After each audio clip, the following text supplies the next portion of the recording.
Hi everybody and welcome along to Sonic Academy with me, Chris. Today we're joined by a producer who releases on some of the world's coolest labels, including Claude Von Stroke's Dirtybird and Shadow Trial's Food Music. His gig list of the last few months reads like this: EDC Las Vegas, Burning Man, Dirtybird Campout and gigs all over the US and Europe. Please welcome to Sonic Academy the one and the only, and he's got the coolest name, Sacha Robotti. How you doing, Sacha? You there?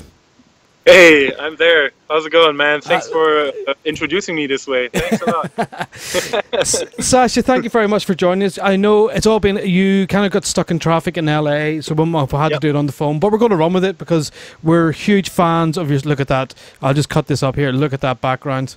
That's the beautiful... Where was cutting traffic, yep. West Coast. A lovely pool to go and have a dip in. So, just for those that don't know you, you're of a German-Italian descent, brought up in Belgium. You went to university in Edinburgh. You lived in Berlin and now reside in LA. That's a whole. That's a whole bunch of influences right there. Yeah, I guess. Yeah, I mean, it's you know, just being born in Belgium and being of different descents is was not really my, choosing. Yeah. But thank you, Dad. Thank you, Mom, for that. But all the rest, yeah, exactly. Yeah. And you were an architect student in Edinburgh in probably what year? Sort of mid 2000s or so? No, I'm 36, so that was 98, 99. And then I moved to Berlin to study in Berlin architecture, and in 2005, I think, I quit architecture and I decided to do full-time music. And when you were doing the architecture degree in Edinburgh, was music always, were you producing at that stage, or did you kind of just fall into it after that? I was DJing. I'm DJing since 95. Yeah. So there in Edinburgh I bought my first pair of decks, and I not started mixing because I had been mixing for like 3 years, but I was doing it pretty intensely. I also threw my first party there, and I won a competition, like a Vestax competition, out of like 500 DJs or whatever, and on a mixer there. It was pretty funny, but I never did it as like full time, and I was not producing, although I had Cubase, like an early version of Cubase, but I never started producing until I moved to Germany in 2000. And did you move Germany specifically to pursue the architecture, or was it to pursue the architecture and to start developing your sound? It was mainly for architecture, but my sister lived in Berlin. My sister is a pianist. Yeah. It sounds like penis. Like a piano player, professional, and she's also a teacher. Like, she teaches at the university. So what was I saying? Oh yeah, and she lived in Berlin. So I've been to Berlin before, and I've been raving there, and I was into techno. So it was kind of a no-brainer to go to Berlin for my exchange from Edinburgh. Yeah. And what was the first sort of record you produced? What was the style meant to be? What was the big influences? Was there one pivotal moment in a club or one record you went, you know what, this is what I want to do? Yeah, I guess the first music that I was confronted with in terms of electronic music, that was in Belgium, and Belgium has a really awesome scene, especially like the Flemish part, I would say. I don't know, there's like so many raves and so many clubs over there for a very small country, and so that was like techno and house and like Dave Clark, DJ Funk, Jeff, Detroit, Chicago, like those old, it's old school. Back then it wasn't old school, but now it's old school. But that stuff was really influential. Green Velvet, you know. Yeah.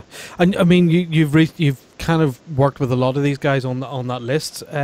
Let's chat about your last EP that you did, Stay With It, which features Kevin Knapp, and it's on Lost Records. It's a masterclass in that minimal sound. How do you not throw everything at a record? How do you keep it so minimal and so tight? Good question. I don't know if I like think about it, but like in general, I try to keep things simple. Yeah. I try not to overload, and in terms of sounds, uh, if you produce with sounds that don't clash with each other, um, you keep it more clean, I guess, and maybe more minimal in a way.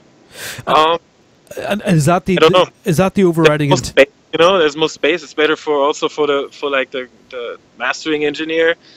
You know, if he doesn't have like a million, you know, if there's like a song with 3 sounds, it's way easier to master it louder, and you know, I think, than something that's very complicated. You know, I think it's a huge skill to get those, to be brave enough just to use those 3 sounds and go, you know what, that's it. And there's nothing more glorious in a record than when those 3 sounds work amazingly well together. It's just got this, you know, this rhythm. So what comes first with you? Is it, you know, there's this very minimalistic bass line, there's usually a chopped up vocal, there's no chords, there's some, you know, percussion.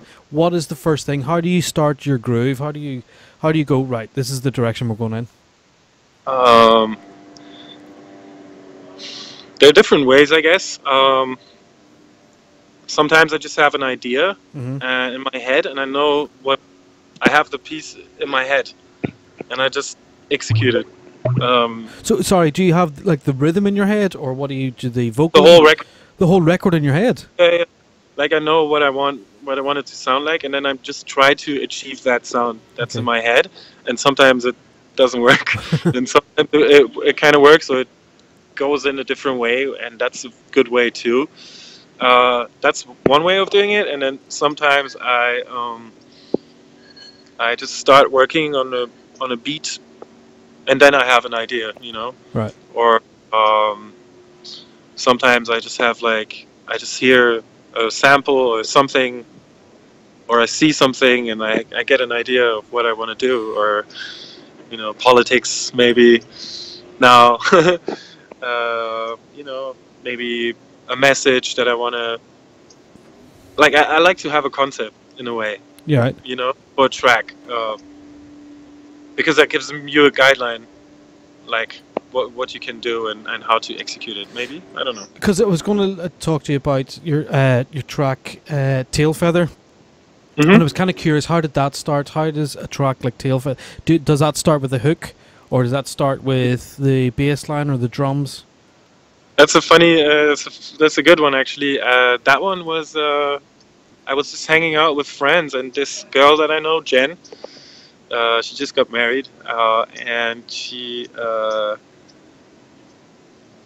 don't know, like we were talking about, you know, it was like, I think it was EDC or something, and she was wearing like a glittery outfit, and it was like, for some reason we just got like to that lyric, "Shake Your Tail Feather," you know. Like, yeah, we should make a video and shake your tail feather and make a track and stuff, and then yeah, and then I just thought that was I wrote it down and I thought that was a cool idea, and just tried it out with my friend Patrick Keesak, P Keys, who's doing the lyrics on that track,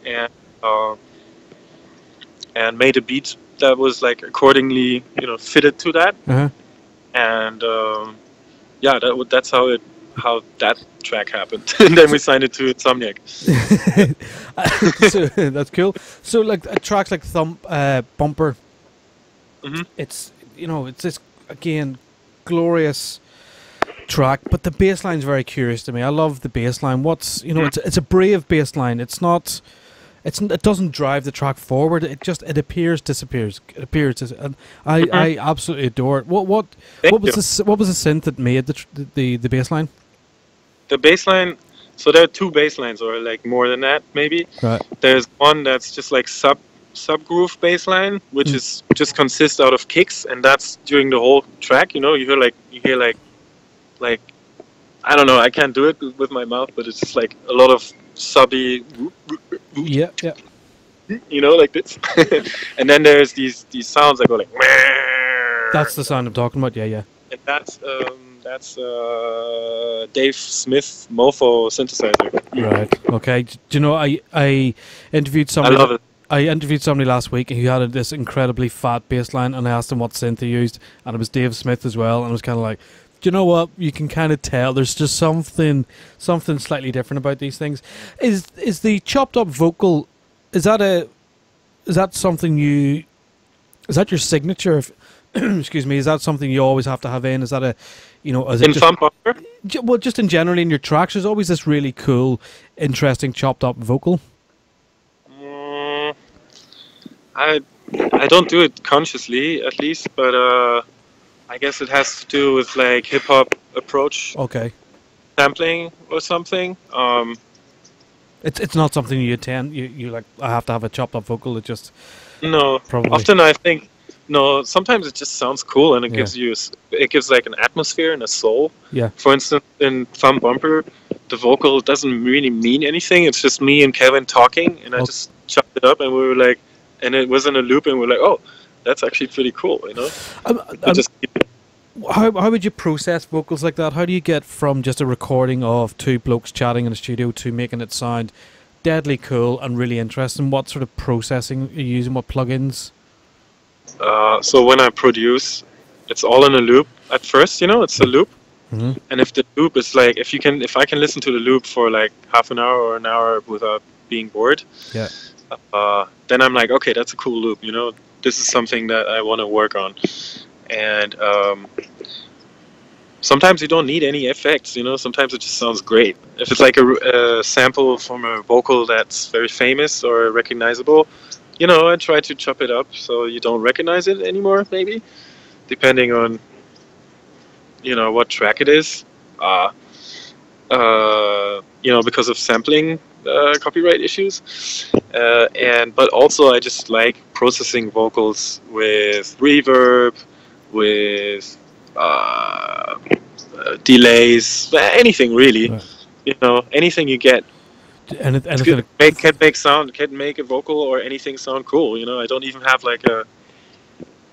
No, that's not true. I do have a technique, but I don't do it consciously, it just happens. Can we delve into the technique? Are you prepared to chat about the technique, or what's Sure. the process? Sure. I just open two plugins and put them there and just tweak it until it sounds like cool, What two plugins are you using? I have this old reverb that nobody uses, I think. It's a Sonic. I don't even know what it's called, but it's an R66, it's called. Right, okay, yeah. Okay. Don't know which company it is, but I found that nobody's using that, and I've been using that for 10 years. And so this is like my signature reverb, and might be cracked, I don't even know. But you can't buy it anymore, so it's like, you can't buy it. So, and I like the dub station from no, what is it? I don't even know what the company is. Dub station is a delay. Right, okay. And then just like this, the Ableton plugins. Just Ableton plugins. I mean, it's really it's super simple. It's just like, I have no like secret. I just put in a loop and I make it sound cool. Pitch it up, pitch it down, shorten it, make it longer. And just like, until I think it sounds cool, There loads of producers are the same. They just go, look, we just sit and work at it and toy with it until it makes it sound brilliant. And then once we're happy, then that's it. There's no great secret. We don't have a huge amount of plugins and stuff. The last track I want to talk about is Girl Scout Cookies and the ARP in that. What was the synth that made the ARP? It was an Ableton. I just used the arpeggiator tool, and I think it was like Ace by Yuhi. Yeah. Ace or Diva, I don't even know. You don't even know. What about? I can't remember. Can you remember the snare? Because I love the snare on that track as well. Near. Nope. Not really, man. Because no, maybe it's. I don't know. Maybe it's the snare could be from a mix because I layer a lot of drums, Uh-huh. So there might be a layer between a snap, a snare, and a clap. From like the clap maybe from an MFB 522 drum computer. Yeah. And then the snare, I don't know, maybe I just sampled it from some hip hop records, or I really, You don't know? I don't like, I don't think, I like switch my brain off, and I just take stuff from like where, I work really fast, and I kind of almost don't think when I work. Well, let's talk about specific. DAW. You mentioned you use Ableton, is that right? Yes. Ableton. So you've got Ableton. You've got a blank project. How do you program drums? Is it chopped up loops? Is it single shots you're putting in and looping around, or what's the process for the drums? So it's a mix of everything. Yeah. I like to play drums myself. Yeah. Not like drum on a drum set, but like on pads. the keyboard. Yeah. Pads or keyboards. So I like doing that. I like to sample from my drum machine. My drum machines actually. And I like to sample from records. And sometimes some like library loops. I try to stay away from like house loops, from like, whatever they're called, because then you sound like everybody else. But sometimes I just use them and pitch them up and down and put them to a background or something, to the background, so it's filler almost. Yeah. Sometimes I sample specific sounds from those too. Here, guys, sorry. Yes, please. Thanks, guys. Sorry, I'm here at Bot's house and we're cooking. Oh, lovely. Sorry, guys. Coming right up. So, Sachi, what's your setup? Are you completely in the box, or do you have some external synths? You've mentioned drum machines, Dave Smith. Have you loads of keyboards? Is it very much in and out of the box? I work a lot in the box. I have instruments to generate sounds like Dave Smith, Mofo. I have an Oberheim Matrix 6, which I love, which is broken though, but I have to fix it. I have an old Yamaha, Roland JX1, which is like from '92, I think. Yeah. It's like the Crystal Waters. Yeah. It's just that. It's like the cheapest thing ever, but it's awesome. And then, I have MFB 522, and I have the TB 808. Is it? Yeah, TB8. The new one. Yeah. Okay. And what do you don't even know what it's called? I just use it. What do you make of it? It's good. I like it. Yeah. It's cool. Yeah. I mean, it's not the real thing, but it's also for $500 you can buy that, and it's amazing. So I like it. It's cool. For creating quick beats. What would be the go-to synth in the studio? Are you massive diva? What's the sort of the soft synth that you pull up and go, I know this one inside out? I like Diva. I like the Ace, and I've been using a lot of different ones over the years, but I find that like right now I'm mostly staying on these two and maybe Dave Smith, Mofo. Yeah. It sounds like there's a house going on beside you. What about? There is actually. Oh dear. What Sorry about? for the bad quality here. What about the effects? Are you UAD guy? Are you Waves guy? Or what have you got? Ableton, and I have. Can you hear me? Yep, I can. Yep. Okay. I just got in here. I'm an Ableton guy, and I use these plugins called Lavo, Lawo. I think they make channel strips for radios. It's a German company. I don't know I don't think anybody uses those as well. Okay. But for me, they're like awesome EQs, and actually the EQs are killer because you can go really down, like sometimes when you cut something off, it's still there. Yeah. In some, I don't know how to describe it. In some plugins, but there you cut it off and there's nothing there. Okay, so it's like a really steep slope. It removed from like 120 down. It's gone. Okay. Yeah, really like it. And okay. You can go very fine, and I just like that one. So But you seem to have these. probably there are better ones, and everything. But I just go with what I know, You seem to have quite an unusual arsenal of plugins. These sort of, I've never heard of these plugins before, and that reverb that you can't get anymore. So is that essential to your sound, having sort of these slightly left of field things that Maybe. Maybe I don't know.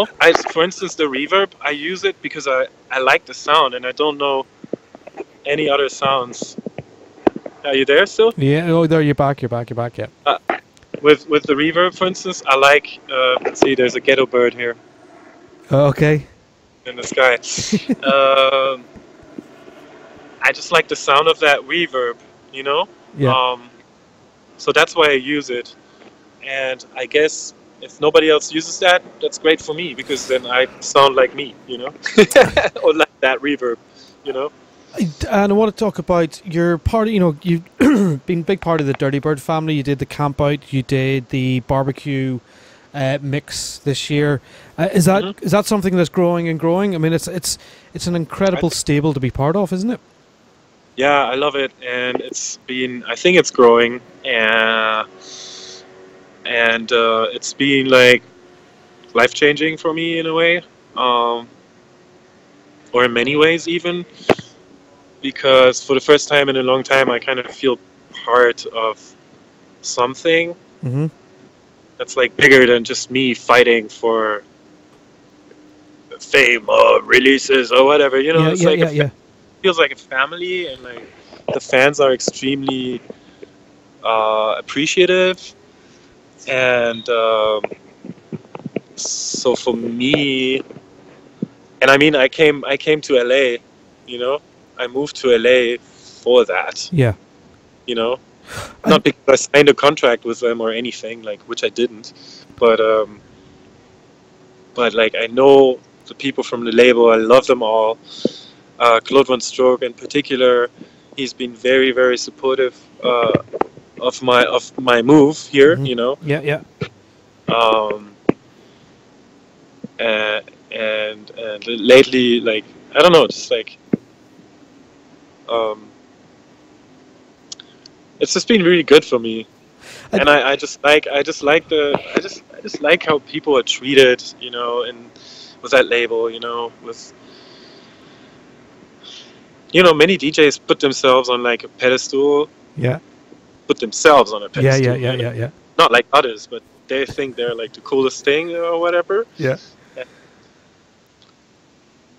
Because they play in that club, or because they wear that kind of clothes, or because they release on that, they think they can like be arrogant about it. Yeah. And I don't respect anybody who's like this, and I feel the same thing is from. I feel that the Dirtybird, like, that's the essential thing. That's their tell me that the big move from LA, from Berlin to LA, is there a huge difference, and is it has it been very inspirational getting out of Berlin and getting into LA and seeing the different scene? Yeah, for sure. It's very different in terms of opening times, and in Berlin you can party like every day, 24 hours. Yeah. So that makes it saturated, very saturated, because everybody from worldwide wants to be a techno DJ now and move there, and so that makes it very saturated, and is like, it's great for creativity in a way, but it's also like makes everything samey, music like samey. It's all like vinyl only. That's like the goal, like vinyl only techno stuff, whatever, that you can play in one club only, and that's Berghain, but that doesn't work anywhere else in the world, I mean, I'm obviously being harsh, and I know. But like that's kind of the direction, and that's cool. But for me, I had that for 16 years, and I was just like, I wanna experience something different, and for me, this is where it's happening right now. Yeah. It does. It seems to be the bit of the centre of the music universe at the moment. Just let's quickly touch on DJing before you have to go. You, as we mentioned at the top of the interview, you've done EDC Las Vegas. You've done Burning Man. I think you did like 10 gigs in Burning Man. You have done Dirtybird Campout. I mean, they are incredible gigs to be doing, aren't they? Yeah, for sure. So what's the rest of 2016? What's lined up? What's coming up? I see you've got some shows in LA in New Year's Eve and stuff. Yeah. So since I played that much this year, I decided also to, like, for November, December, play a little less and make music and look for a good studio. So that's what's on my priorities. Those are my priorities right now. I have a gig that's minimal effort on New Year's Eve. I'm really looking forward to that. Maybe another like 2-3 gigs in December. But like I'm actively just producing now. New stuff. And next year is going to be good. I have some things lined up. I should play at Desert Hearts Festival probably. I got a tour coming out with Cyrus Hood. There's this French guy, also from, I think he did something on Dirtybird too. And playing BPM Festival in Mexico. And and I have some releases lined up. So I think this Friday, Insomniac is releasing a track of mine, another one, with rap, which should be interesting.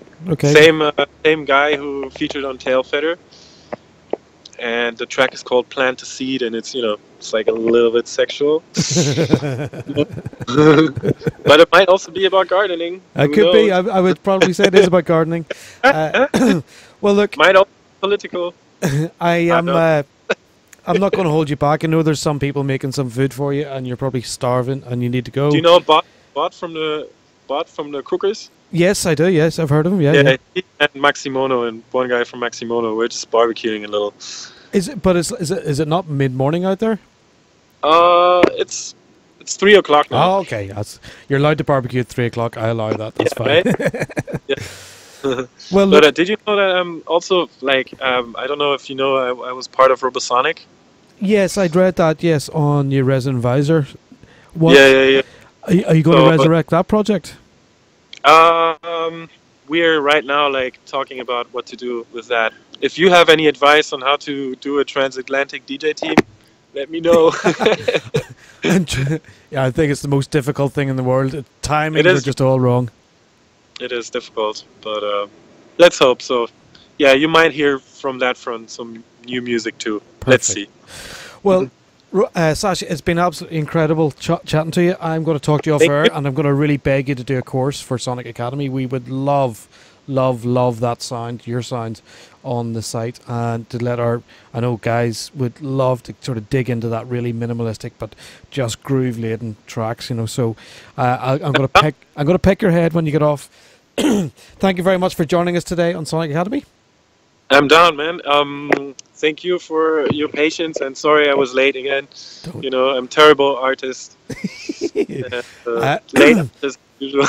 All you DJs are the same. We know it here. Terrible. Guys, thank you very much for joining me. Sorry? Yeah, sorry. Just one question. What's happening with this interview? Are you cutting it together? Is that going to be aired or? Yep. It goes onto our site for 4 weeks. And then it goes onto our YouTube channel, and it's recorded live, so this will all be contained in it. So I'm going to do the outro now. So guys, thank you very much for joining me. Thank you, Sacha, to joining us from LA. It looks beautiful. We'll get one last shot of it. Yay, there you go. Hey. Guys, thanks for watching Sonic Academy today. If you want more content, just check out the site at sonicacademy.com, or check over the YouTube channel when you get to see this here, and there's other interviews on there. So see you all very, very soon. Thanks everybody for watching, commenting, and indeed liking. We really do appreciate all the support we get here on our Sonic Academy YouTube channel. So if you found this video super useful, please, we'd love you to hit the subscribe button. We update the YouTube channel every week with new content. And if you want to watch some more relevant content, just click on the videos beside me.